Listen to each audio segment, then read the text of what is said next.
हाँ मम्मी आ तो देह भल अच्छी तो अच्छा हौ हौ ठीक अच्छे बहु बहु मम्मी टिके रहिलु बो मते कम पाई डाकुछन मु टिके सुनि दिए हाँ हाँ आज्ञा बो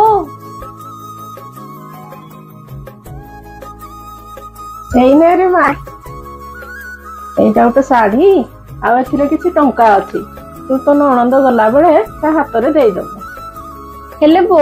आपण तो निजे भी दीदी को ए सब दे पारिबे हेले मते आपण काहे की कहउछन ए सब देबा पई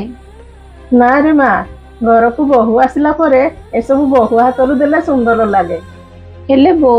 मु तो देखिछि केते माँ माने तांको झियो माने घर को आसिले सेमान को लुचेई की जिंस पत्र देबा नेबा करथांती ना रे मा सेमिति हुए तो दउथिबे किछि मा किंतु सेमिति स्वभावटा आदौ भल नुहे एमिति करिबा द्वारा गोटे माँ ही ता झियो आ ता बहु भितर फाट सृष्टि करि थाए एमिति करिबा द्वारा गोटे झियो ता माँ को सब बळे भल पाई थाए ता भाउज को केते बेले भी पसंद करि न थाए मु किंतु सेई माँ मानक भितर नुहे जोटा ठीक सेटा ही करिबा दरकार मु बंची थिबा जाए मो झियोर सब आवश्यकता मु पूरण करिवि किंतु से सब जिनिस भाउज हिसाब रे तू ही तुलेइबु जेउ घरे माँ माने बहु को उपयुक्त अधिकारी भाभी घरर सबु दायित्व तुलाइबा सिखाई थांती से घरे नणंद आ भाउज भितर केबे भी मतभेद सृष्टि होई न थाए।